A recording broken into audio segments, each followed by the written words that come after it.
This is Critical Nonsense, our high-lowbrow show about culture, science, and tech.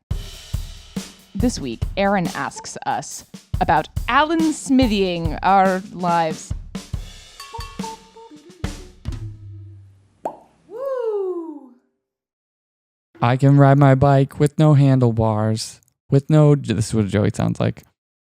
The god of wine comes crashing through the headlights of a car. I like that you had to get in there with me. I couldn't. It was a Third Eye Blind moment, and I knew you would. So this is what a Joey and an Aaron sound like. And this is what an executive producer and semi-charmed kind of Jessica Vander sounds like. Hi, this is Jess. I really like that. By the way, I was going to try to do the headlights of a bar. I just wanted to rhyme with bars. Bars. Things that are bars. Headlights of a bar. Look at us. These listeners don't know, but we're in the same room today. They'll know. You will know because it's when it gets crazy. That is true. The wheels fall off, the handlebars stay in place. Welcome to Yeah, Critical but you can Nonsense. ride your bike with no handlebars. So, Talented. Aaron, Joey. you gave us a litany, a sluice of mind wine. Sluice of mind There was wine. a sluice. Full-blown spate of wine. And as it just splashed everywhere were purple. Purple mind wine. Jessica selected something from the sluice. Would you like to share it with us? I would love to. Yeah. I would love to. So, I've gotten better, I would say, at capturing some of the random fragments that I pick up Good in for my you. day and great. holding on to them for this exact purpose, to talk to y'all about it. And so, have y'all ever heard of a director by the name of Alan Smithee, a movie director? Nay. It seems like something I might know, but You don't. Allow me. That was just feeling uncomfortable not knowing. I support it. I support it. I know it, but seems- remind me. Exactly. He's like, yes, but also, what is it that I know? Not to mention, I did just tell them both about what this is before we recorded. But prior to that, I knew nothing. Yes. So let me fill in that gap that we totally have in this room. This was not planned at all. At all. So if you are familiar with the director Alan Smithee, what you might not know is that it's a completely fake director name. So this name was actually used from 1968 to 2000 by any director who was in the Directors Guild of America and wanted to disavow a piece of or a final product that they had been a part of. And they actually had to prove to the Directors Guild of America that they did not have creative control over the final output, and the guild had to approve the use of that name. So, we'll look up some classic titles that you probably have not heard of because they were all trash movies. But if you do look for Alan Smithee in IMDb, you can find all these movies that directors completely disavowed. So, again, I'm just learning about Alan Smithee in my travails, my daily life. And this whole thought of creating something that you're just not into or feeling separated from your creative output led me to ask a question that I also proposed to the Midnight Society here. How do you approach reclaiming or disavowing your creative outputs that you don't love? Well, we had to start scrolling through the list of the movies. And I gotta say, the shrimp on the barbie is one from when? From 1990. Michael Gottlieb actually directed it. Spoiler alert. We're not supposed to say that. Yeah, they say. Twilight Zone, the movie. Oh, wasn't that recent? No. I'm thinking of the TV show, the Jordan Peele.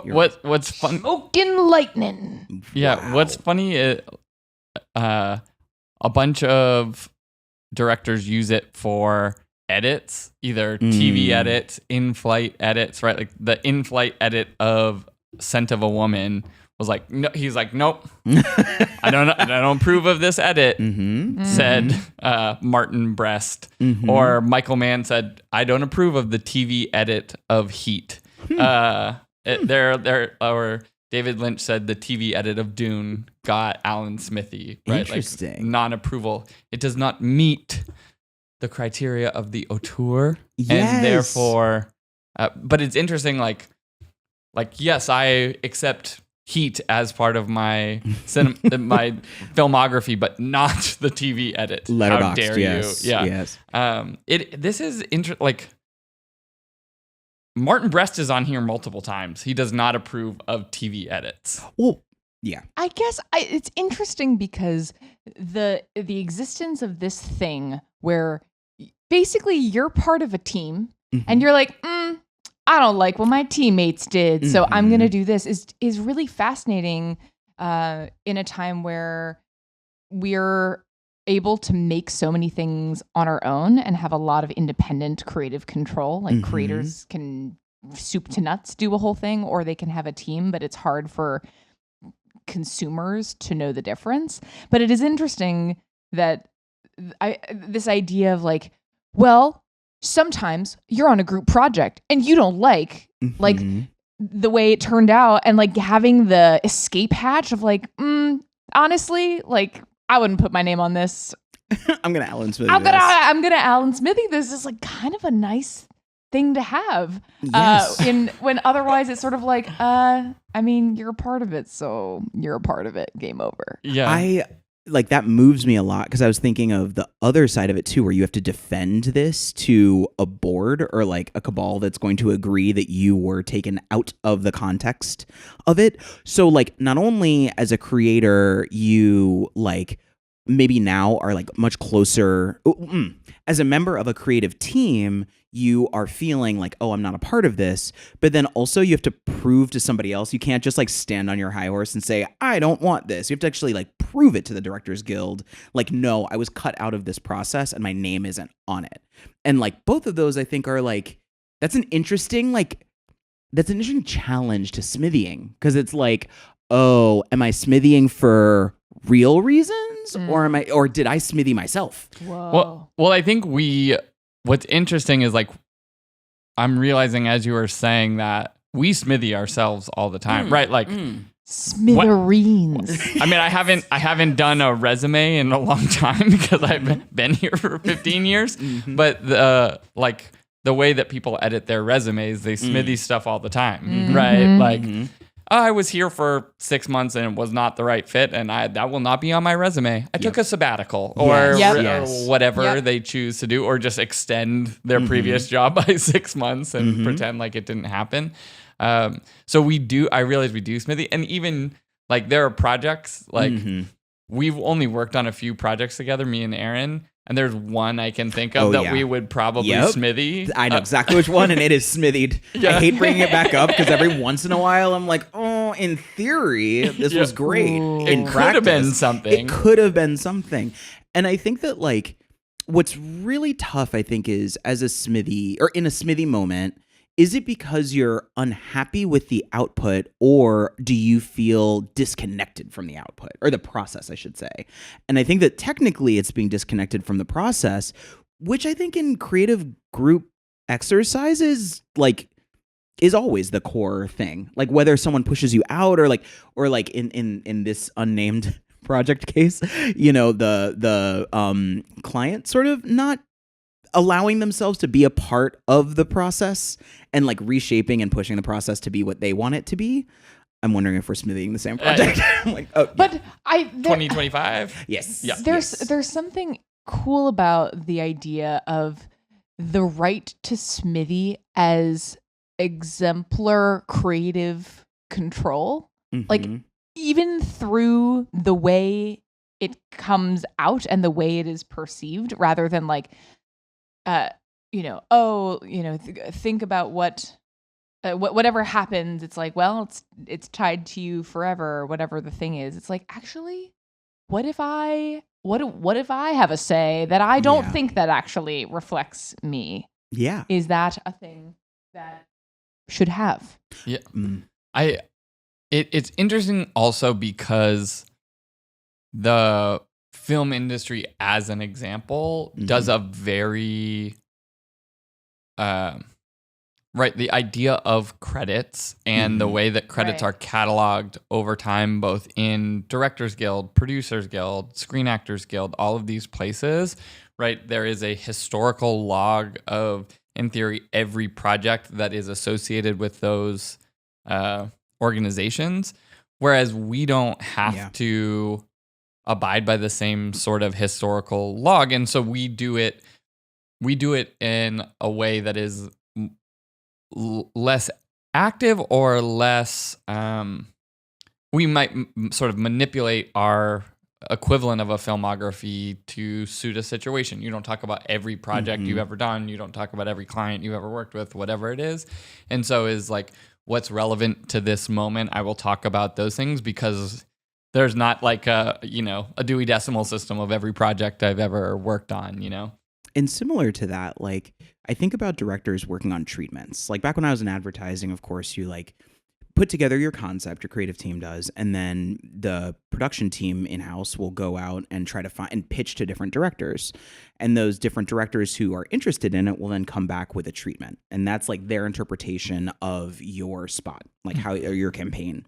And it's like thinking about casting, styling, it's thinking about how you might change the visual storytelling to adapt it. And like, I remember really amazing directors that we were pitching to, and I was like, what? Like, we're really like Spike Jonze. Yeah. Like, I remember the Spike Jonze ones, and it was just like, holy shit. Yeah, we just got a treatment from Spike Jonze. And what I appreciated in that process is that I always thought that it went from just like creative team to a shoot.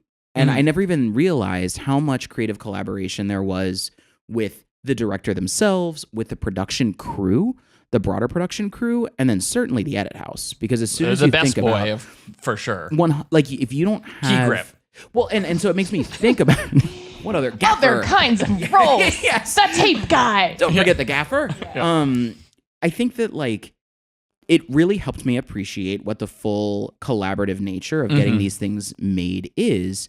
And when I think about Smithee-ing, these directors, it's the Directors Guild that came up with this, so that's one thing. But like the director gets to remove their name, but everybody else who's associated with this steaming pile of doo-doo is still attached to it. Like in Hollywood, you still have the credits rolling on your name. And I think when you want to tailor your story to the most relevant thing, it's one thing if you're just proving that you're like competent in the spaces that are being discussed. It's another thing where you have something in that list that takes away from your credibility and is so visible as like a stinker movie. Well, that's the thing. It's like, well, then whose right is it to have selective memory? Yeah. Oh, it is interesting to write, like, no one is going to be like watching whatever shrimp on the Barbie. What year was that one? Do you know what year that one was? 1990. Okay. Whatever. Love it.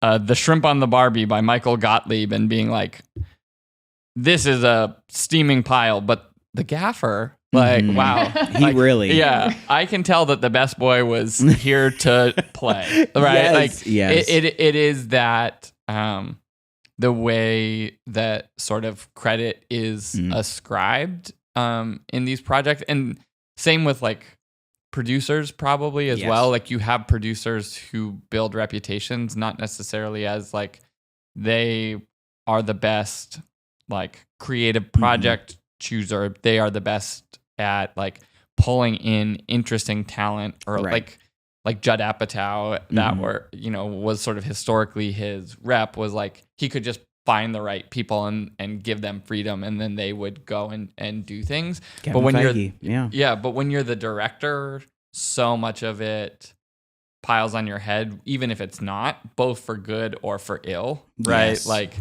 no one's talking about who was the DP on Dune. It's like all Denis Villeneuve. I really like that pronunciation. Yeah. And I think that they did get an Oscar for their cinematography. Right, but we're like, but what's we his still name? talk about Denis or Villeneuve. her name. Right. Like, we don't talk about that person. And I was thinking about this, of course, in the realm of Jurassic Park, because every conversation is relevant to Jurassic Park. But 1992 is the year that Steven Spielberg was shooting both Jurassic Park and Schindler's List at the same time. Like, what? First of all, simultaneous loving, baby. yeah, man, like that man was doing incredible work. And at first, and the other example that I think of is when Joss Whedon took on the Avengers. And he was coming in to like deal with this like harebrained idea that Feige had over at Marvel, which is like bringing in all the different characters from these individual movies, all those egos from each of those mainlining stars, and throwing them into one mega movie. And he said multiple times when he was asked back, and the reason I'm bringing these up is because he talked about how hard that was. Spielberg he took 4 years off after 92. He literally did not direct anything for 4 years afterward because it was so exhausting and overwhelming. And the upsides in those cases were huge. Like, these are movies that are like going to be a part of the cultural canon for millennia. Well, that's a stretch. For a while. Decades. We'll go with decades. Or two. As long as our attention span allows. Yeah. And in similar ways, I wonder if the people that worked on those films similarly don't get enough credit for what they did on them. It's like it's the same thing in the positive direction as it is the not so great direction. Except for where you have an escape hatch. Right, except where you have an escape hatch. And actually something else that you said, Jess, that really stuck with me is this, now we're in a place where we're so much closer. We have so much more likely control or closeness to our creative outputs, generally speaking. And I'm thinking about us, not necessarily directors and commercial films. But I think that like, I think of like music that I recorded in high school, and it's like, yeah, I'm not sharing that with many people or anybody. That was me getting my training wheels on. And so that like right to privacy of like, I don't want you to see this stretch moment of me. I want you to see me when I've already arrived, when I knew how to mix, when I knew how to sing, when I knew what a good song was.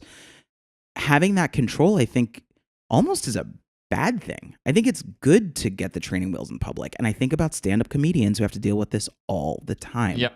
Like, they're constantly trying to figure out what works and what doesn't work. Yeah, it in a world where is it like negativity bias, where we're more likely to remember the bad thing and make a bigger thing of that than an equal number of positive things.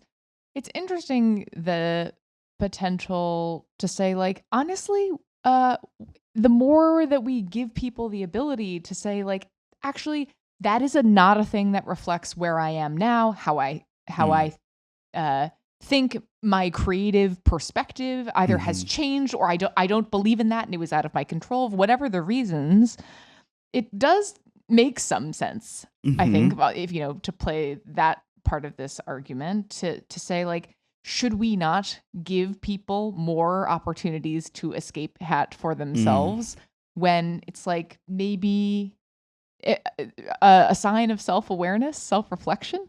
Well, the part that I struggle with is because the escape hatch doesn't exist for everyone. Right. And it's in like, so let's look at sports, right? Are you ready for some sports ball? Are you ready? Charles Barkley never won a championship. It is sometimes placed as an asterisk against him, but he was also part of the dream team. He was an exceptional basketball player. He is generally ranked in the teens all time as about like 17 or something, right? Like Bill Simmons and NBA 75 and things like that have put him in that zone. And so he didn't create all of the dynamics for every team that he was on. He wasn't the front office of the 76ers or the Suns so he did not have total control. And I think directors don't have total control either. Neither do producers or studios. And so the assumption in this case is, well, I won't put my name against it because I didn't have total control. But in almost no scenarios does anyone ever have this. And so the idea of like retconning history by like Alan Smithee-ing something out of your catalog, like it starts to paint a picture of like the deification of these individuals where they only did great things, and you can just erase the things that you don't like from your history, but it's still part of your story and you learned on those projects. And it, like, I'm struggling with the balance of like, can we hold that, like, sometimes you produce a stinker, like artists that we love will put out an album that we don't like or something, you know? Right. And, that exactly is the opposing argument of, hey, if you're going to take on something that has the potential for high reward, you also accept high risk. And that might be more than a little blemish. It might be a big deal. And can we as a people also be, flexible enough that doesn't mean that the end necessarily for anyone who was a part of that thing, no matter how much risk you individually bore? Like, because I think that it must be the sort of the potential for fallout of, oh, if this goes wrong, I will never recover. This will be, so if the stakes are so high and there is no elasticity to continue and evolve and learn and grow and try new things, like that would be the danger of that argument, right? Yeah. Is that stifling of taking risks. I'm realizing that might be why I don't fully identify with the Smithee-ing moment or problem, is that maybe I've never experienced something that's that high risk or feels that dangerous and binary. I get it. Hollywood is really, really fickle. You're only remembered by your last project. And so if you have a high profile bad project, especially in the yesteryears of the 90s where so much was about mainstream consumption or very narrow channels that went to broad people, then I can see how that literally can sink your whole career. Yeah. One stinker can end your career. And I don't know that. I think it's still true. I mean, we've done our cancel culture episode and we've done all that, but I think that just by the nature of the fact that we can produce more with fewer resources and we have more ways to self-distribute those things, you get more at-bats than you necessarily did in the past. And I guess this is a little bit of a flip side to that. I think the public is always the spectators in the gladiator arena. Yeah. And we are the most venomous and hungry for blood than we have ever been. Yeah. We are just I want to throw shame around like it's a job. It is just about great copywriting. Yeah. It's a tallest poppy type of thing too. You see what? A poppy sticks out and that's the one you pluck, right? If you're in a poppy field and one is taller, the one you're gonna grab to put in your ear, or I guess go make opium. What does one do in a poppy field? Come into my backyard. We got a lot of poppies right now. Oh well, pretty. all right. Party.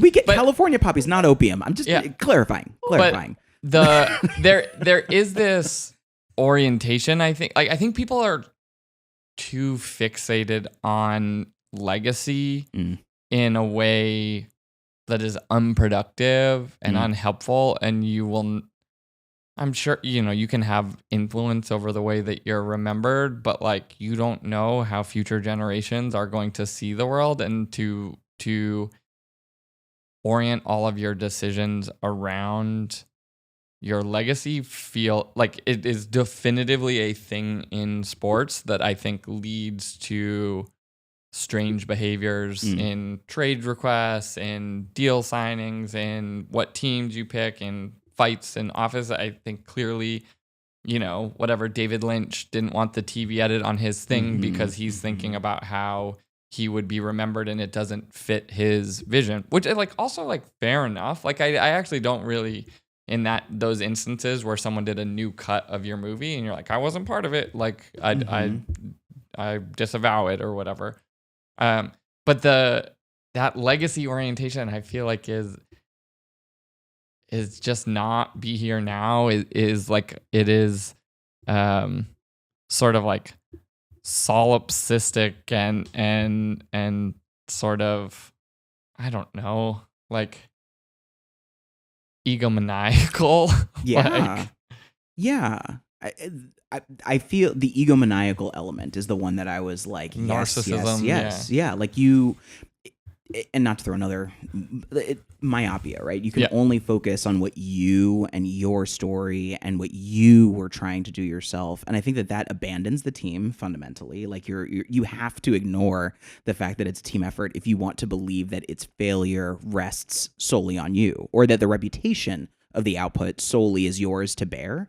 And I was thinking about like movies that get revitalized over time that end up having like a cult following that comes later, and they launch when they're like not good. So or when they launch, they're not seen as good. So things like Donnie Darko, Scott Pilgrim. I love Scott Pilgrim. We'll come back to that one day. What's the other movie from the 70s with the I'm a sweet transvestite from Transylvania? Rocky Horror Picture Show? Rocky Horror, right? Complete bomb when it launched. You can go to midnight screenings all the time. And like, if you Alan Smithied that because you were worried about what would go up on screen, you don't get to be a part of the revitalization, the revival that could happen. Kafka. Yeah. Yes, so true. That the way that the thing is perceived absolutely can change over time. And maybe if you just believe in it, who knows? Maybe you're a visionary. The thing you made will be a cult classic and people dress up to go watch it. Like The Room, I can't remember the director of The Room. It's this like famously terrible movie. And Tommy Wiseau. Yes, Tommy Wiseau. That then had the spinoff. With the Francos and like the movie about the making of the movie. Right. Yeah. Yes, and like he was a part of it. He allowed himself to be in there. And the other thing is that like they stopped using the Smithee moniker in 2000-ish. And I'm thinking about Zack Snyder and the Justice League. Now, sorry, I am not a big DC comic book person, nor am I a big DC comic book movie person, but I understood what fans were saying when the 3-hour or 4-hour long Snyder cut came out of Justice League, which was, this was the movie that it was supposed to be, and you can see that it was like cut down by the studio in very like mass markety ways. And so it's almost incoherent. Yeah.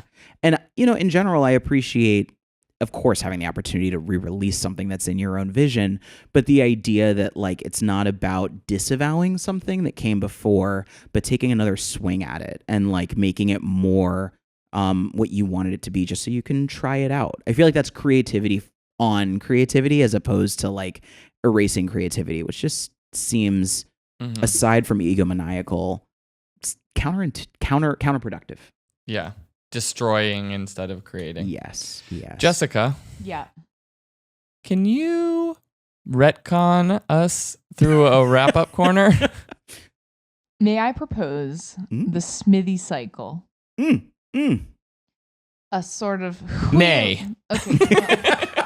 Well, that's it then. No, do, please. Okay, yeah. So something.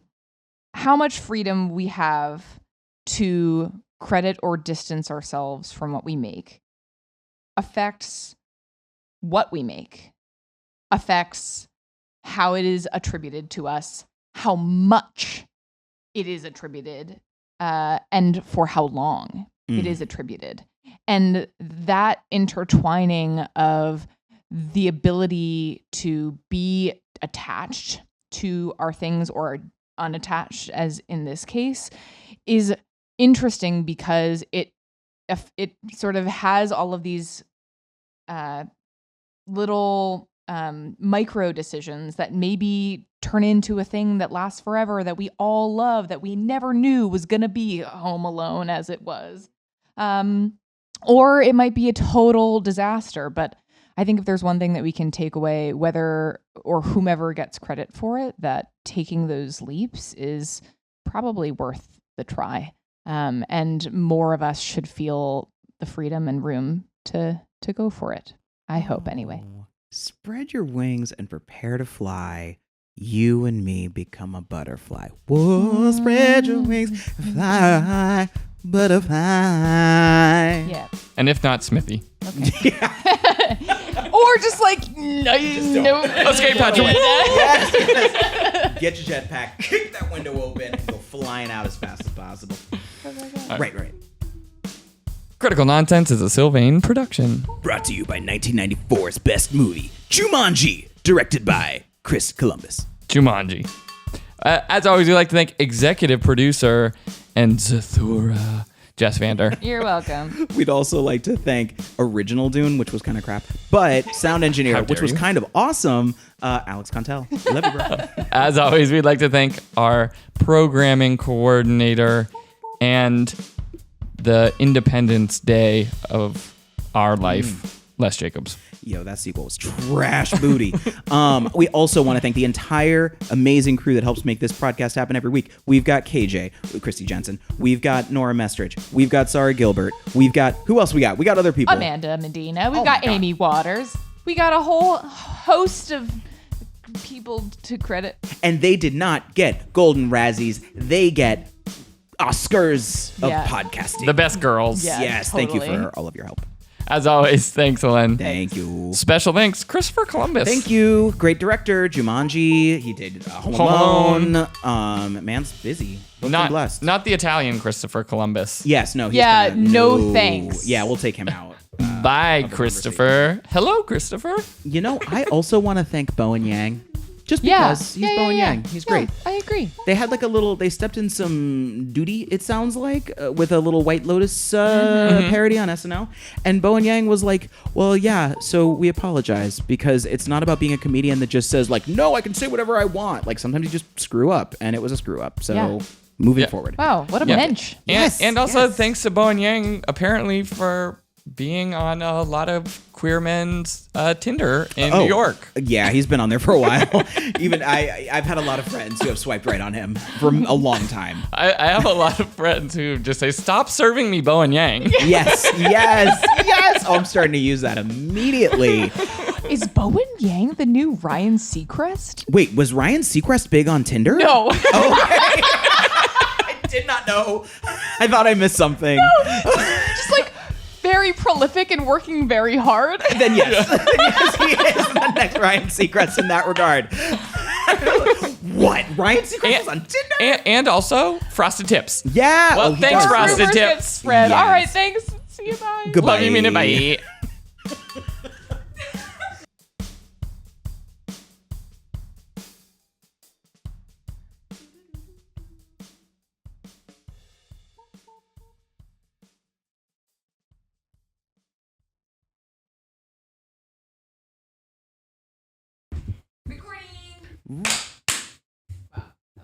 You do these things. You do. Do. Are you seeing the lines? Bars? Yes, bars are bars. Bars. Are they barring? Bars.